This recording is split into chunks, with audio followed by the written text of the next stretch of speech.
desnutrición infantil. El viernes nos decía el presidente, el momento que tiró la ley de comunicación al tacho de la historia de la basura, y en buena hora porque recibió un aplauso permanente de todo el Ecuador, no solo los que estuvimos físicamente ahí, sino de todo el Ecuador, y me topé con él y con mucha gente, como el señor vicepresidente, que va a estar ahora acá.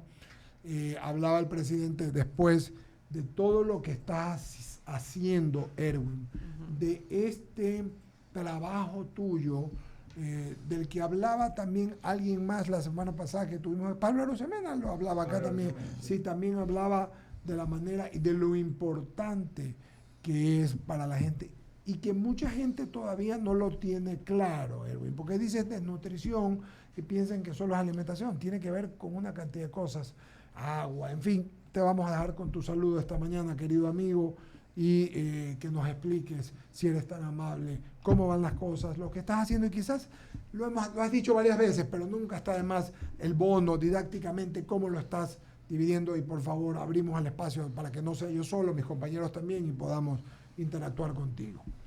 Bueno, muchísimas gracias, primero que nada, por la invitación, y efectivamente, como bien manifiesta Eduardo, el problema de la desnutrición crónica infantil que viene azotando a nuestro país por décadas y que por primera vez un presidente como el presidente Guillermo Lasso decide enfrentar, comienza a dar resultados. Comenzamos ya a tener algunas primeras muy buenas noticias, un poco para pasar el trago amargo del día de ayer, el que podamos informar al Ecuador que al menos en lo más importante, que es el futuro de nuestros niños y nuestras niñas, el presidente Guillermo Lasso ya puede darle algunas buenas noticias al país.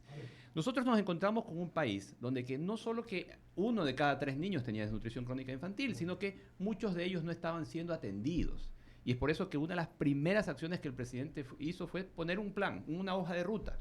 Esa hoja de ruta que inició el año pasado, también lo segundo era tener un objetivo, reducir en 6 puntos la desnutrición hasta el año 2025. Y lo tercero, asignar un presupuesto. Entonces, de esa manera, por ejemplo, el ministro Arosemena muy claro lo menciona, este gobierno es el que tiene la más alta inversión social de la historia. Y liderado por un presidente... Creo que queda claro, de la historia. De la historia, donde que un presidente también lidera por primera vez un programa que anteriormente no existía y sobre todo que había sido invisibilizado, o digamos el problema había sido invisibilizado, que es la desnutrición crónica infantil.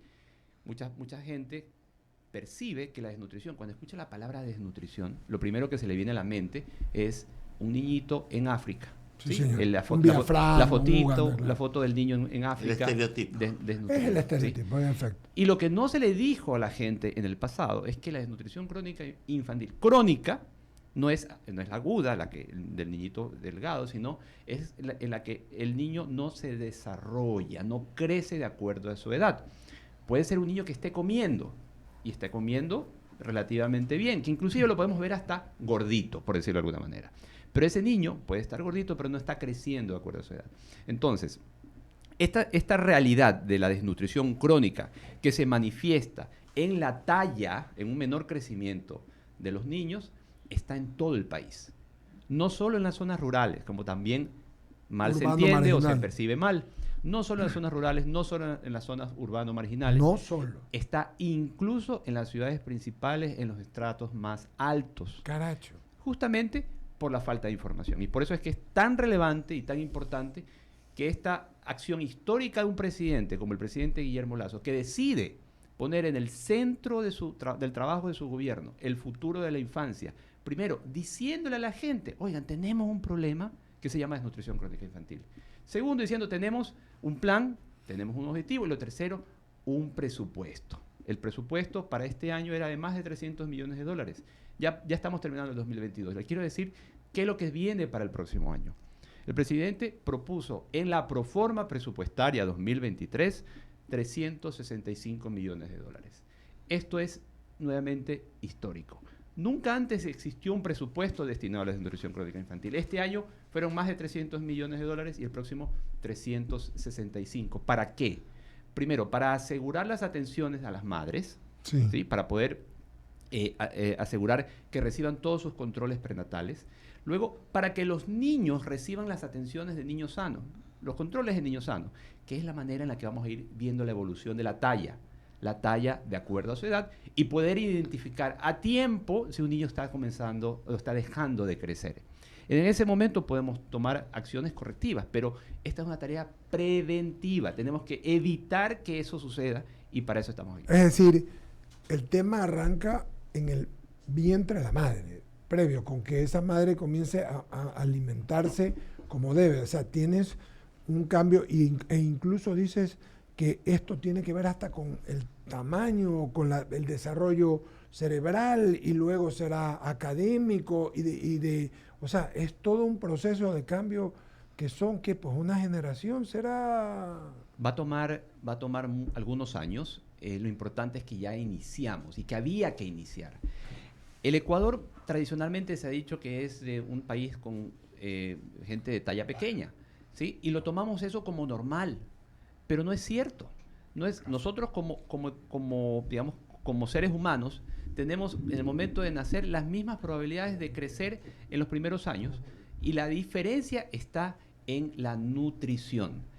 Y la nutrición tiene que ver no solo con comida, sino también con agua apta para el consumo humano. Tiene que ver con lactancia materna.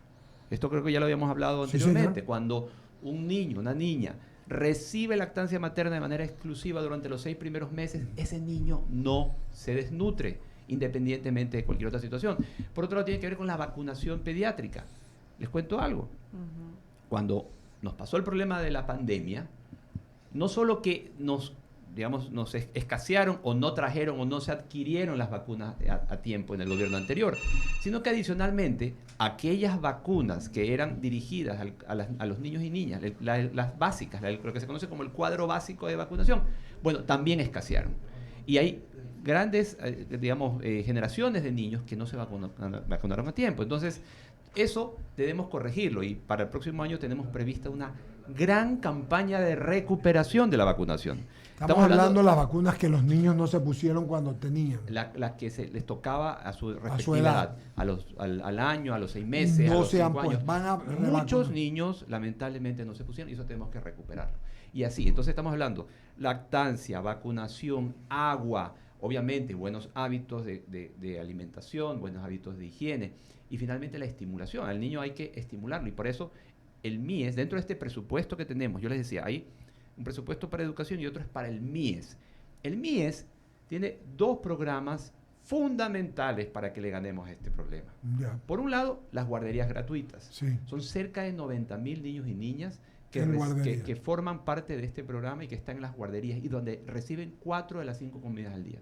4 de las 5 comidas del día de una manera balanceada nutricionalmente. Y por otro lado hay otro servicio donde hay 200.000 niños y niñas.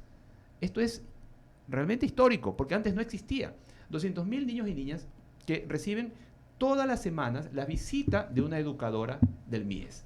Esa educadora le va haciendo un acompañamiento a la madre, primero con educación, que es lo básico, ¿no? Y lo segundo también para asegurar que tenga sus controles de salud. Entonces, esos son programas que en conjunto, salud, MIES, educación, vamos construyendo esa base que va a ser el futuro de nuestro país. Solamente para pasarle a Enrique San Martín, de hecho, el presidente habla mucho del tema agua en comunidades del centro del país, porque ahí ustedes saben que toman agua es de pozo, pues no toman agua de la vertiente y esa agua tiene minerales, y hay mucho trabajo en eso, ¿no?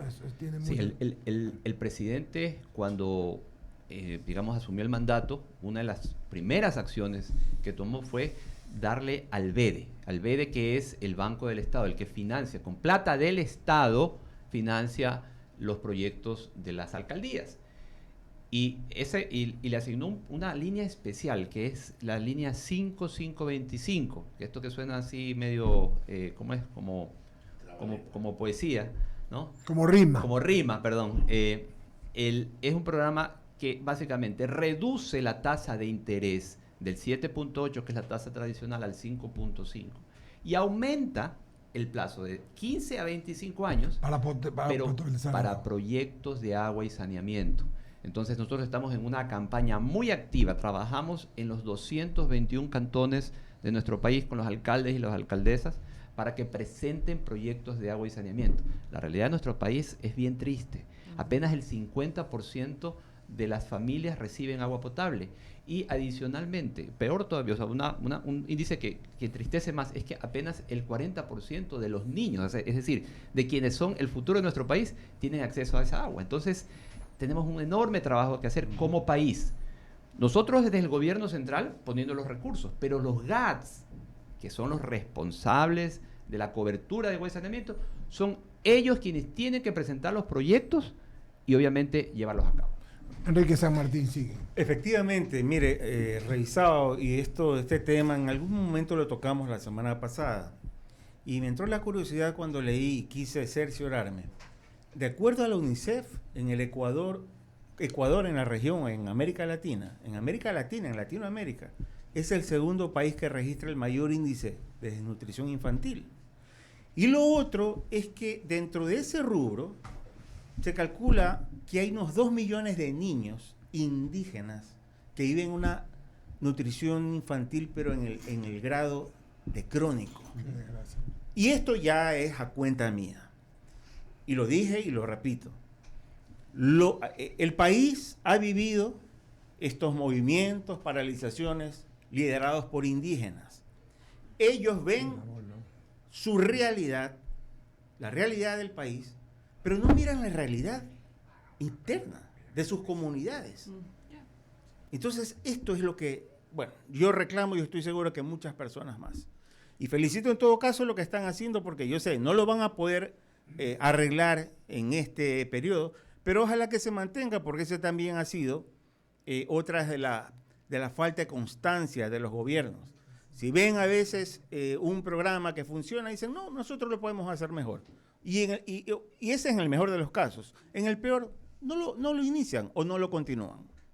Bueno, y el presidente, entendiendo que esto es una lucha que inicia en su gobierno y que debemos sostener en el tiempo, él también está muy preocupado en asegurar el financiamiento en el largo plazo, ¿sí? Recientemente se acaba de anunciar que la venta del Pacífico finalmente no se va a realizar porque de manera responsable se vio que no había una muy buena propuesta, una propuesta que sea favorable para el beneficio del país, pero eso no implica que nos vamos a quedar sin presupuesto, porque el presidente había propuesto que eso sirva para financiar la lucha en el futuro. Estamos encontrando otros caminos para justamente darle sostenibilidad a esta estrategia en el tiempo. Lucía Jaramillo, por favor, adelante.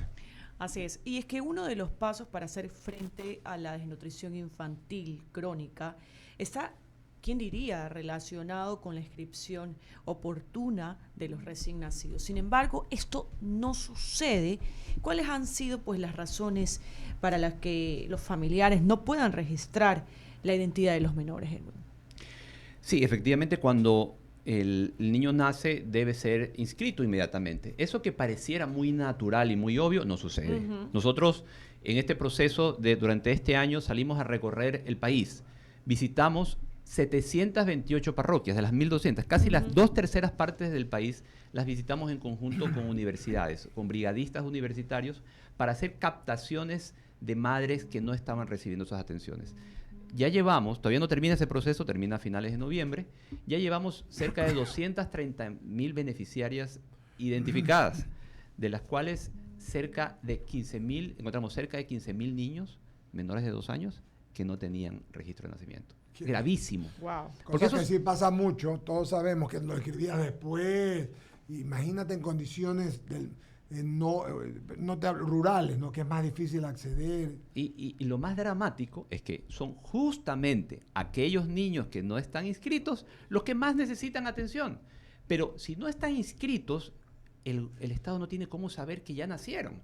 Entonces, por eso es tan importante. Alguien puede decir, bueno, ¿qué tiene que ver la desnutrición con la inscripción de nacimiento? Bueno, tiene que ver todo, porque sin ese paso, el gobierno no puede saber que ese niño ya nació y por lo tanto inmediatamente activarle los servicios. Entonces, por eso, las primeras cosas que hicimos este año fue hacer ese proceso de barrido en territorio. ¿Por qué? Porque teníamos un rezago debido a la pandemia. Entonces había que ponerse al día y nos dedicamos todo este año a eso ahí, y a partir de ahora, con toda esa captación que realizamos, vamos a poder hacerle seguimiento a las atenciones a esos niños. Muy bien, sigue Ramiro Cepeda y luego Jaime Velázquez. Pregunto sencilla, ¿por qué no hacer una política pública de alimentación? Y voy a ser muy claro, en este país se expenden alimentos que no deberían expenderse. En supermercados, a vista paciencia a todo el mundo, en los bares de los colegios se ha de comer cualquier cosa que No ayuda, nutritivas, dice. no nutritivas, Chatarra. y es más, estábamos conversando antes de esta entrevista con Lucía y con Bolo el tema de la diabetes, y todo tiene que ver con la alimentación, no solo la desnutrición. Es verdad. Por tanto, hacer una política pública de una correcta alimentación, anclada en médicos, en nutricionistas, en controlar, no digo prohibir, controlar lo que se pueda controlar, limitar lo que se pueda limitar, y una que otra cosa prohibirla, porque este tipo de alimentación y política pública de alimentación es medicina preventiva, evitar que los hospitales se llenen de enfermos y las morgues de muertos. Qué bueno que lo dice, y aquí me permite comentar algo. Más allá de que el problema de la desnutrición crónica no es un problema exclusivo de comida, efectivamente tenemos como país malos hábitos. Y en ese sentido estamos ya trabajando también. El Ministerio de Salud Pública, con este presupuesto que el presidente asignó, comenzó desde este año a contratar nutricionistas para los barrios. Esto es una muy buena noticia. Solo este año ya se han contratado más de 150 nutricionistas, y estos nutricionistas tienen un rol fundamental porque ellos están ya ubicados en las zonas rurales, en las zonas urbano marginales, y no solo esperan a que los visiten, sino que ellos también van en búsqueda de los beneficiarios. Y ahí le doy un tip. Los emprendedores que están poniendo negocio, póngale un nutricionista para que vendan las cosas que deben de vender. Tú hablas de la gente que recién está haciendo Claro, comida, es una forma de enseñar. Bueno. Claro. Ya, porque el país está alimentándose mal. No digo que esa sea la única causa de desnutrición, pero es básica. Quizás con un pequeño curso, alguna cosa de darles una línea, un En lineamiento. los medios, Sí, alguna Sí, cosa. muy buena Sugerencia. sugerencia. Nosotros recientemente, en conjunto con el Programa Mundial de Alimentos, bueno, de hecho, hay que darle el crédito a quien hay que darle, el Programa Mundial de Alimentos, con quienes nosotros trabajamos de manera mancomunada, presentó hace poco una APP, NutriEC, lo hizo en la ciudad de Cuenca, y esta es una APP justamente para hacer, digamos, la estructura nutricional de los distintos platos. Entonces, yo creo que eso es algo que vamos a tomar muy en cuenta para ver cómo lo podemos trabajar en conjunto con el Ministerio de Turismo, que es el encargado de justamente dar los permisos a este tipo de comercios. Jaime Velázquez. con Gracias, pregunta Erwin. final. Un placer tenerle por aquí. Una pregunta. El plan de desarrollo, perdón, el plan de nutricional que se tenía hasta el 2021 decía que se iba a bajar del 24% al 14% en niños menores de 2 años y del 23 al 13 en niños mayores de 5 años. ¿Cómo cogió usted? Lo tenía el Ministerio de Salud Pública y la pregunta es, ¿en qué porcentaje tomó digamos, su secretaría el tema? Porque si se logró o no se logró llegar al 14% antes de que usted ingrese pues a la secretaría. Bueno, el dato con el que recibimos el país realmente es del 27% en niños menores de 2 años. Ese es el dato más reciente que existía del año 2018. Ese es otro problema que lamentablemente encontramos en esta realidad donde que no solo que no se habían hecho las atenciones, sino que tampoco se hacían las mediciones. Una de las cosas que iniciamos desde el año anterior es el trabajo en una encuesta nacional de desnutrición infantil. Esa encuesta inició en el mes de febrero. Vamos a tener resultados a finales de este mes. Vamos a tener el primer gran dato actualizado a nivel nacional del índice de desnutrición crónica en nuestros niños menores de 2 años. Es decir, que en vez del 14 fue en 27%. Así y es. podría ser que el día de hoy habremos bajado esa tasa. Bueno, estamos haciendo todo lo que se debe hacer. Estamos haciendo, esto es lo primero que hay que entender, estamos trabajando en todo el aspecto preventivo, donde llevamos rezagos de muchos años, y lo primero que teníamos que hacer era ponernos al día. Nosotros estamos convencidos de que estamos primero en la dirección correcta, y eso seguramente se va a ver en los resultados. Lo que no va a pasar es que inmediatamente baje la desnutrición. Eso es un camino. Eso es un camino, un ¿sí? proceso. Pero lo más seguro es que vamos a tener buenas noticias por el país hacia finales de mes. Mi querido. ¿Cuándo dijo? A final de mes. A finales del mes de noviembre de este mes vamos a tener Resultados. el primer resultado de esta medición nacional. Todavía no desagregado por provincias, pero sí vamos a tener ya el primer número. ¿A través del censo alguna información se logra de lo que está haciendo el censo? Bueno, el censo tiene otro propósito, que es, levantar la información de población y vivienda. Sin embargo, hay que tener claro que la desnutrición crónica tiene que ver mucho también con pobreza. Entonces, Está focalizada. nos va a permitir focalizar mejor. Nosotros hemos estado focalizando en base a 2 indicadores. La desnutrición crónica, o sea, los índices, la prevalencia de desnutrición crónica y adicionalmente las necesidades básicas insatisfechas. Entonces, de esos 2 componentes, el censo seguramente nos va a dar el de las necesidades básicas insatisfechas. Muy bien, Erwin Roquillo, muchísimas gracias. Qué claro, qué refrescante que no se pierda eso. No se trata de los niños, de las futuras generaciones, porque esto tiene que ver también con el desarrollo incluso deportivo, ¿sí saben? ¿No? Claro. Porque tiene que ver con el tema de la lactancia materna, porque tiene que ver con buena agua, te hace desarrollar sin problemas estomacales, cerebro, alimentación, o sea, tiene muchas cosas que ver y enhorabuena. Muchísimas gracias por el espacio. Siempre es un gusto venir acá Lo mismo y poder te ir digo. informándole el desarrollo de este programa emblemático del presidente Eso. Guillermo Lasso, donde estamos enfocados en mejorar las atenciones para las madres gestantes, los niños y niñas, y sobre todo hacer una adecuada medición de su talla y su crecimiento. Muchas gracias. Erwin, antes de que te vayas, abrimos espacio en las menciones publicitarias, por favor, y decimos, Ramiro. Nuestro país está lleno de personas extraordinarias que hicieron de la dulzura su estilo de vida y en cada uno de ellos está presente Azúcar San Carlos con el ingrediente que complementa su obra. Esta es la gente de Mi Tierra Dulce. Conoce las historias en www.sancarlos.com.es.